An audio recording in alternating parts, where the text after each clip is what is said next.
There's supposed to be a special introduction of me by Rabbi Levy of Torah Masorah, but due to technical difficulties, I have the honor of introducing myself. And therefore, anything I would say would be underrated. So we're going to let it go the way it is, except that I want to thank Torah Masorah for organizing this, and I want to thank the Mechanchim and Mechanchos and whoever else is listening for paying attention to the words that I have to say. I was thinking quite a few days as to how I want to address this issue. There have been those who are wiser than I am, who have searched for causes, basically defects in Jewish society, which helped bring this heavenly scourge upon us. But that's not my department. I cannot read the will of heaven. I do not understand many of the great things that have occurred and that will occur. And I'm a great believer in the words of the prophet,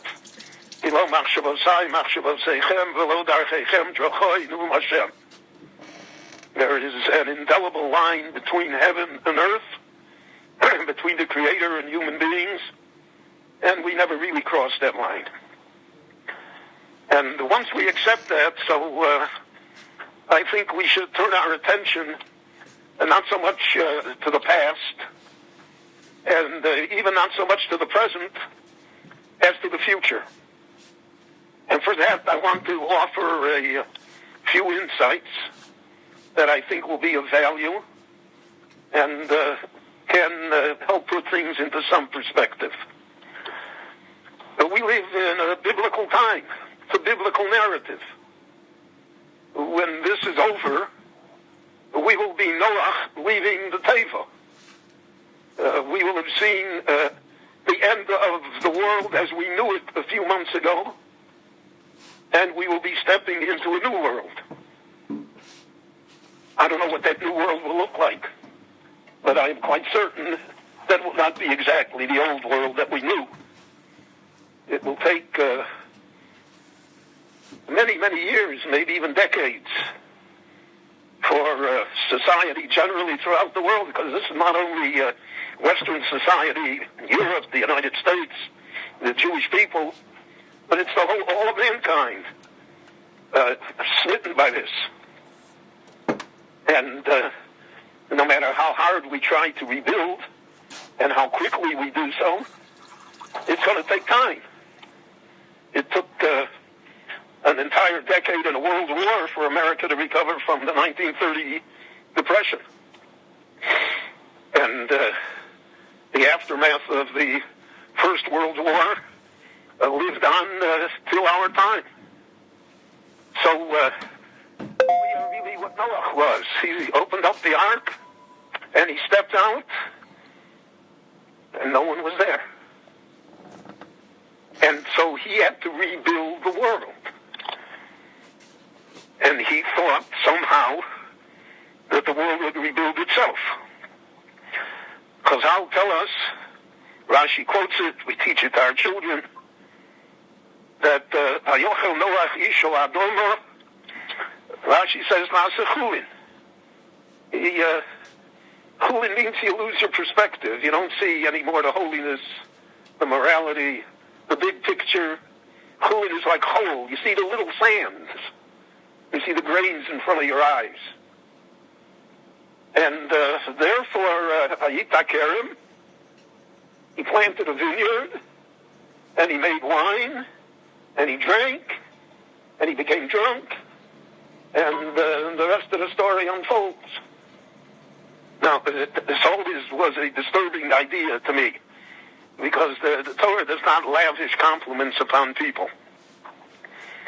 We don't find in the Torah, none of that exists. And the Rambam, when he speaks about Avraham Avinu, says all about Shalom. So the Torah is not given to hyperbole. And not given to false compliments. And yet, the Torah says, Noach ish tzadik, tomi moya b'dorosov, v'esu Elohim yisalech Noach. Noach's the greatest. It doesn't say by Avraham Avinu that. It doesn't say it even by Moshe Rabbeinu. Moshe is called Eved Hashem. Tzadik, tomim, v'esu Elohim yisalech Noach. So how did it go wrong? What was the basic mistake? And then there is the rabbinic literature that fills volumes. The differences between Noach and Avram. What are we supposed to learn from it? But one of the ideas that I always felt had traction, at least logic, was that Noach thought that after the Mabul, mankind had learned its lesson. Could never again be vatimolei oretz chomos. Never again would people behave in such a fashion. Look what happened. And therefore he felt that, so to speak, he had very little duty regarding rebuilding the world. The world would rebuild itself. And it would rebuild itself, he felt, in his image. He didn't see that lurking within his own family lays the seeds for the destruction of the world once again. To such an extent that the Lord, so to speak, has to make a commitment that he will not destroy the world again, because the world is worthy of destruction. But the lesson is that destruction doesn't change people. And it's an eternal struggle within us against evil, against desire, against greed, against hubris, against arrogance. And that if you're not willing to engage in that struggle on a regular, continuing basis, if you think that somehow you can take your foot off the pedal and you have time to plant the vineyard and make wine and the world will take care of itself, that's an error. That's a significant error. And from that stemmed Chum and Canaan and all of the other problems that are recognized and described by the Torah and throughout all of Jewish life. So Noah's example is not that of Avraham Avinu. Avraham Avinu is Asor Nisyonos Nisnas Avraham V'Omad B'Kulam. We got past number 1 and number 2. He didn't say, well, okay, now it's all taken care of. Now we can go ahead and, we can do what I want. V'Omad B'Kulam. You have to be able to withstand all of them.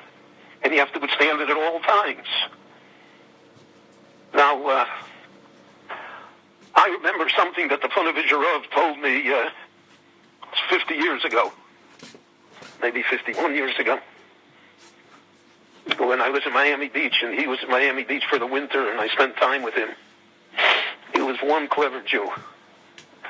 And Chacham Adif Minovi. In Yiddish, there was an expression, it's besser zu verlieren mit a Chacham wie gewinnen mit a nar. It's better to lose with a wise man than to win with a fool. We're afraid of wise men because they make us uncomfortable. We like fools because they're sycophants. They say what we want them to say. They never challenge us. So he told me as follows. I remember once we were talking about the fact that after he built the yeshiva in Bnei Brak, the great Ponevezh yeshiva, he embarked on a campaign. He dreamt that he was going to rebuild, he told me, 18 yeshivas that had been destroyed in Lithuania. So he took on the Grodny yeshiva, Rav Shimon's yeshiva, and he rebuilt it in Ashdod. And he was going to rebuild another Litvisha yeshiva in the northern part of Israel in the Galil. And naturally, this put a great strain financially on Ponevezh itself. And since he was Mr. Ponevezh, so the great strain really descended upon his frail shoulders. He was not a well man. He'd had a very hard life. So I was then young and arrogant. When you're old, you're less arrogant. But then I said to him, Rebbe, what's Dafter Huden? Why do you need this? Your Punavish is enough. More than enough. So he told me, he said, we're still living in an 8 Ratzon, he said. We're living in a time, and he gave me the example. He said, if God forbid a child is ill, and very ill, and is transported to the hospital, and the doctors struggle to save the life of the child, and eventually they are successful, and the child becomes better, and then the doctors one day say the great news, he can leave the hospital, and he comes home. So he said, when the child comes home, the parents don't know what to do. Whatever toy he wants, well, he wants ice cream 3 times a day, whatever. And so great is the gratitude that the child is here. But he says that only lasts a certain period of time. That cannot be the way to raise a child for the entire childhood. That cannot be. So, it therefore has a limit. So he said to me, the Jewish people were in the hospital. He was talking about the Shoah. The Jewish people were on the verge of destruction. He said, miraculously, somehow we survived. Terrible losses, 1/3 of the Jewish people. But the Jewish people survived. So the Rabboni Shalom, he said, like a doting parent, he gave us whatever we wanted. In his words, he said, you wanted a Medina? I gave you a Medina. You want to rebuild Torah? Anybody. He said it to me, his words, he said, anybody can be a Rosh Yeshiva. Open a yeshiva. You want money? You'll see the Jewish people become wealthy. But he said that won't last forever. And he said to me prophetically, I thought of it for the last few days, cooped up here in the house. He said maybe the last 50 years. But there'll come a time when that door is closed. And when that door is closed, he said, we'll have to do it on our own. We'll have to rebuild the Jewish people by the dint of our efforts, by the talent that we have, but mainly by the sacrifice that we have. He said the last great test of Avram Avinu is sacrifice, the Akedah. And that's how we will survive. He said, Abiyas Agoel.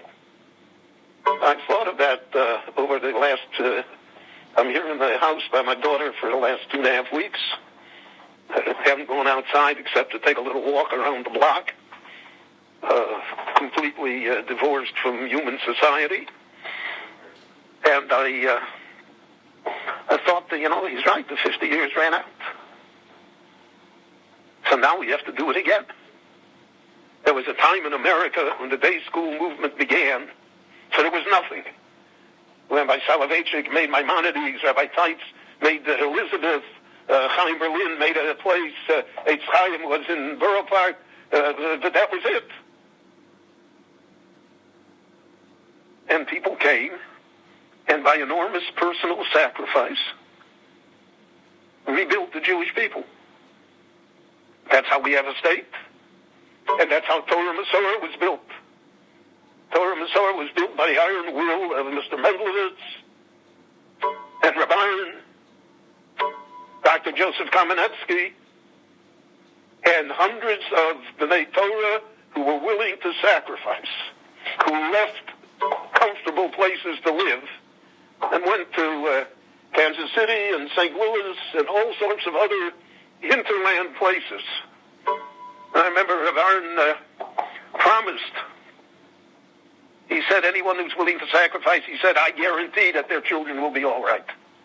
Even though there was no chinuch for their children except, and the day schools originally would not pass muster what they are today, or what we demand today.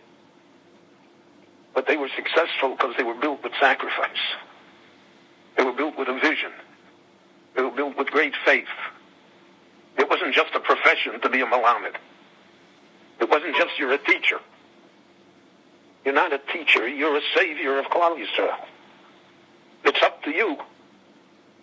And, I never want to use myself as an example because I'm not worthy, but I remember when I was offered to leave Chicago in my law practice and to go to become a Rav in Miami Beach, and the shul then in Miami Beach had 39 families and was in a storefront, and I had 4 little children to raise, and my salary the first year in the Rabbonis was less than the income tax I paid the last year as a lawyer.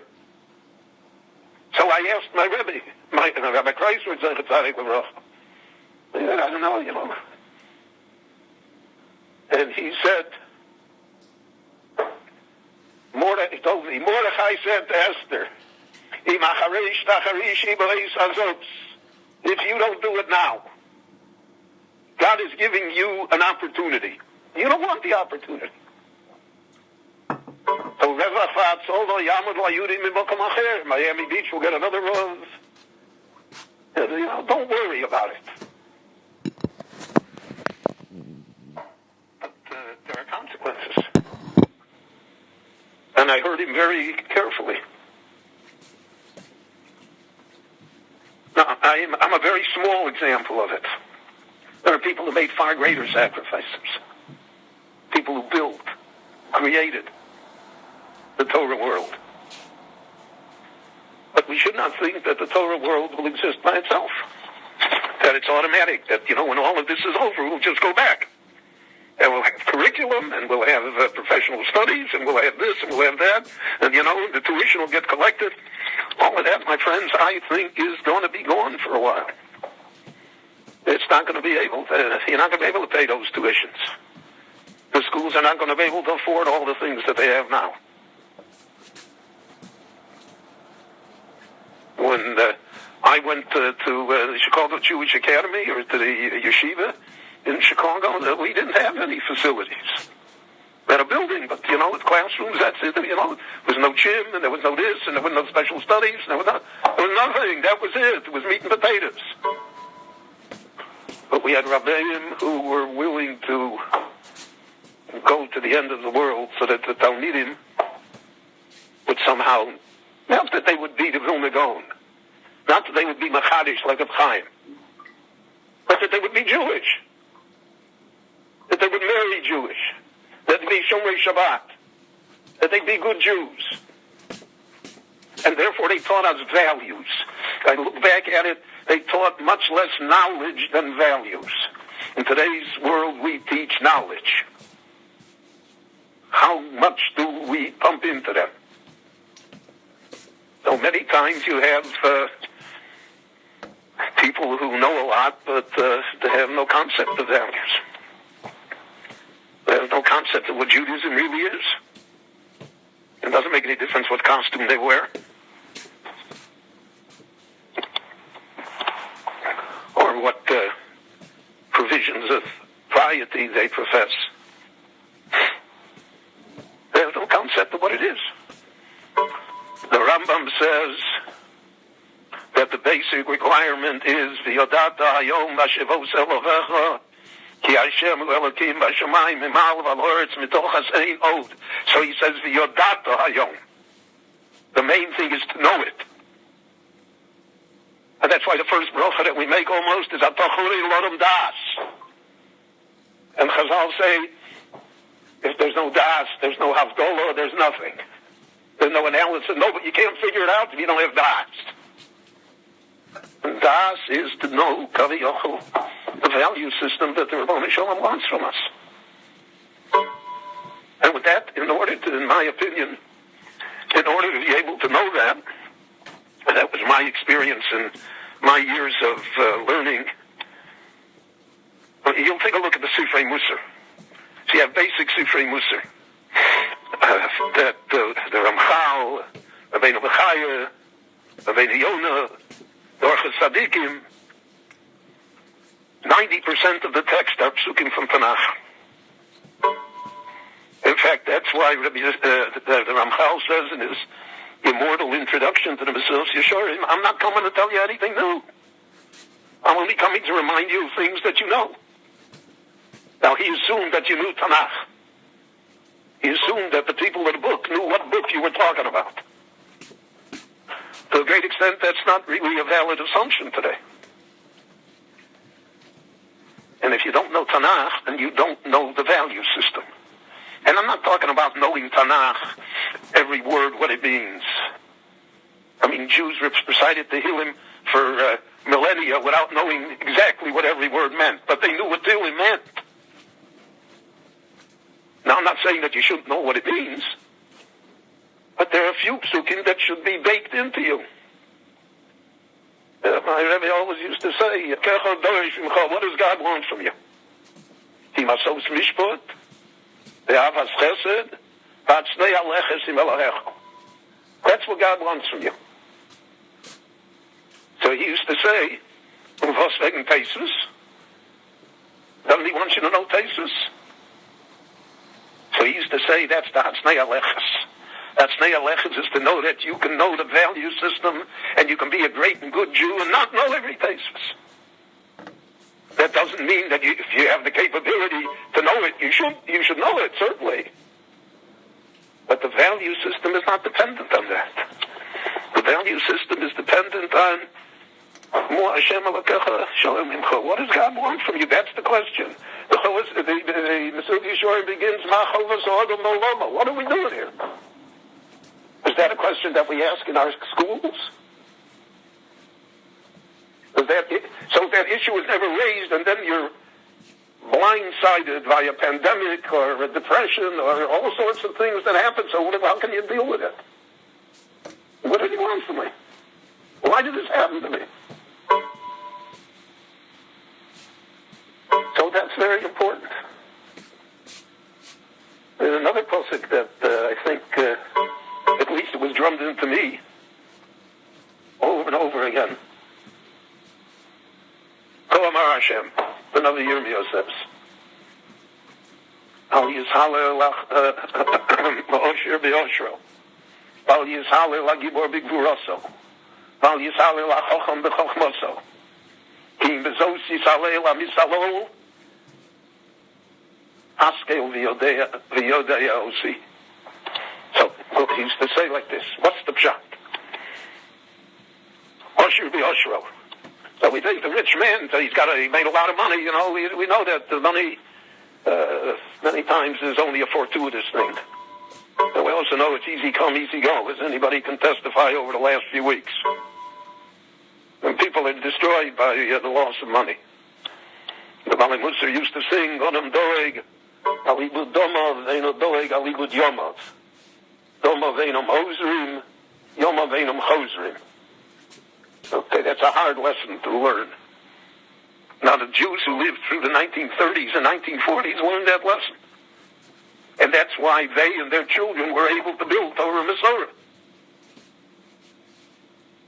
But when you're raised, as we have raised our generations, that there never is a shortage, and that whatever you want you can get, well, that's a pretty rude awakening. That's Noah coming out of the Teva. There's nobody there. So he said, Chazal say, who is an Usher? Can there be a greater Usher than that? Somebody says enough. Chazal say, whoever has 100 wants 200. So that's true for 100 million also. There is nothing, the word enough doesn't exist in our vocabulary. And here the Chazal say, but we have here such a Jew that he's sameach v'chelko. He's satisfied with what he has. That's sufficient for him. So, should he not be worthy of praise? Al Yishaleh L'Osher B'Oshro. And then a Gibor B'Gvuraso. Somebody that is a Gibor, a hero, a strong man, a courageous man, a brave man, a warrior, who isn't frightened by others. A rare person. Because we're all frightened by others. What will the other person say? What will he do? I have to do this because everybody does it. I have to conform. It's not me, but I got to do it. And here you have a Gibor. And who's the Gibor HaKovesh Yitzro? He knows his Yetzer Hara. He knows his weaknesses. He knows where he is vulnerable. And he takes active steps to avoid that vulnerability, to be able somehow to overcome it. So he's the true hero. He's the Gibor. And nobody has a bigger Gibor than that. I want to do it. I have the ability to do it. And I don't do it because I have the self-discipline not to do it. So that's Gvura.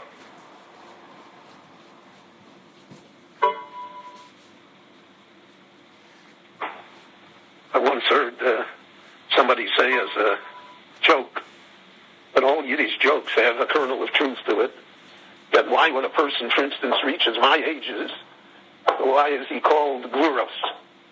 And Shmonim Gvura. So he said, a very clever man, said by the time you reach 80, you figured it all out already.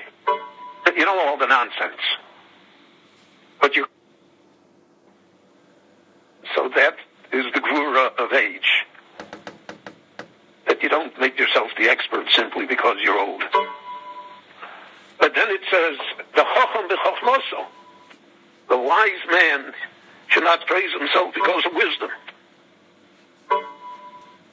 Well, the Chazal say, Ezel Chacham, who is the wise man, Aroes Anolod, that he can see the consequence, well aware of the future.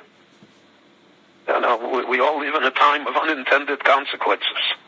Every time a law is passed by a legislature, the law can look to be the greatest law, the most perfect law, the one that we just needed, marvelous, but it has unintended consequences that no one can foresee. And because of those unintended consequences, it works many times against the law itself. An example I heard just now about this the stimulus bill that was passed here in the United States to revive the economy after this is over. So they made new provisions on unemployment insurance. So I heard one of the senators who criticized it, he said, if a person works, he pays the minimum wage. Let's say he's an entry-level job, he has no skills, has no high school diploma, works 40 hours a week, he gets $15 an hour, he gets $600 a week. Under the terms of this unemployment bill, he will get $926 a week. Why should anybody go to work? Now that was, the intent of the bill was that people should work. And the intent of the bill is that we want the economy to revive. But here you have an unintended consequence built right into the bill. That the guy will figure out that he makes $600 a week working, and he makes $926 a week not working. What's he going to do? So the Chacham is such a Chacham, he even knows the unintended consequences. Nevertheless, the Navi says, Al Yishalel. There's nothing to be, that's not it. You want to be proud of something? You want to praise yourself? Haskel v'yada osi. Know me. Know what I want. Know what lies behind all of this. My Rebbe used to say that behind the Shulchan Aruch is the Rebbeinu Shalom. So it's an instinct, and that instinct only teachers can provide. Parents can provide it too, but the parents today are themselves the victims. But those who are on the front line every day in the classroom, values, that's what to teach them. We are going to rebuild the Jewish people. We're going to build it better. We're going to learn from our past errors. We're not going to fall into the same ways. And we're going to teach Hatznei Aleches im Elokecha. Less is more. And we're going to teach to know God. I have a famous story that I always told in my years in the yeshiva, and I've told it in my years in the Rabbonis. But it's, to me, it's the bedrock story. When I came to New York, Rabbi Rosenberg, Zechet Tzaddik Bavrocha, Rabbi Alexander Rosenberg, was still the head of the OU Kashrus division. Rabbi Rosenberg had a very, very soft spot for the Nitzolei Shoah because he knew them in the camps. He went there right after the war. He spent a few years helping. He created Shchita, he and the Kloisenberger Rebbe. He was a remarkable person. He's like, there are many, many great people in Jewish life that never really get their due. If there's kashrus in America today, it's because of him. Everything is built on what he built. In any event, but when you were the head of the OU, people came to you with all sorts of propositions. And Rabbi Rosenberg was a master negotiator. And I remember I was in the office one day, and he was there, and a Jew came, a refugee Jew who built himself up and had now a food company. And he was making a second food company. And he came to Rabbi Rosenberg and he said, I must have the OU Hechsher. I'm opening this company in 2 weeks, and I need the Hechsher. He said, I'm printing the labels, and on the labels already I have the OU printed. So Rabbi Rosenberg said to him, it takes time. We have to go over all the ingredients. We have to find your suppliers. We have to see the process. And then we have to bring it to the Rabbinic Commission that they should decide. And then after the Rabbinic Commission, we bring it to the Commission of the laymen to decide the contract. This is a matter of months. It's not a matter of 2 weeks. And the man was upset. And he said, Rabbi Rosenberg, I told you, I'm printing the labels. The daf is on. I gotta have it now. But Rosenberg was a master negotiator, as I said, so he was silent. He didn't say anything. So the man mistook the silence. And he said, Rabbi Rosenberg, I'll tell you what. He said, I'm willing to set aside 5% of the shares in this company for you to do whatever you want with it. Rosenberg didn't say a word. So the man started to negotiate with himself. He said 6%. And then finally he said, my final offer, I can't do better, Rabbi Rosenberg, is 7.5%. And then Rabbi Rosenberg just said a few words to him in Yiddish. He said, Was sagt Gott dazu? What would God say to this conversation? And that ended the conversation. The man was so embarrassed, he slunk out of the office.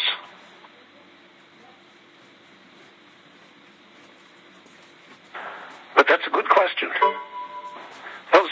What does God say about these things? And these are basic questions of life and of values. That it's the job of the school, of mechanchim, mechanchos, of parents, of Jewish society generally to ask. You don't hear anybody ask these questions.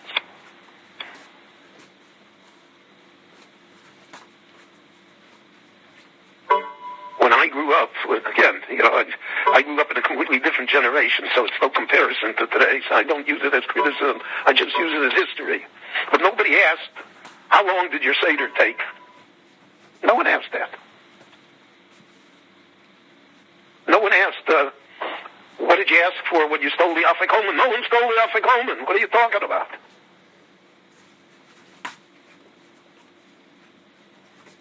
And certainly no one asked, where did you go for Pesach? I was home. Pesach was home. So this year Pesach is also home. And there are many people who are disturbed, troubled, challenged, confused by that idea. But that's Haskell V'Yadei, you see. I don't speak for heaven, but I think heaven has a good chuckle out of all of this. Because we're talking about values. And the Jewish people will be rebuilt with values. Tzion b'mishpot tipodeh. V'shovel b'tzedakah, the Navi says. If you listen to what the Nevi'im say, they're talking to us. Chazal say there were thousands of Nevi'im, But their words were not written down because they were talking only to their generation, but everyone that was written down is talking to us. So we should at least know what they say. We should know what their value system was. So we will together rebuild the Jewish people. Stronger, better, closer to its core, with a strength of purpose and a clarity of vision, and with a strength within us to know to do what is right, and not to think that it will happen automatically. Again, in my time, we all went to public school. If you went to public school, and you sang Christmas carols, and you were indoctrinated with the American melting pot idea. So I wonder how so many of us remain loyal Jews. And that was because the parents insisted on it. My mother used to tell me often, what did you learn in school today? And I would tell her, and she said, well, forget that. That's not who we are.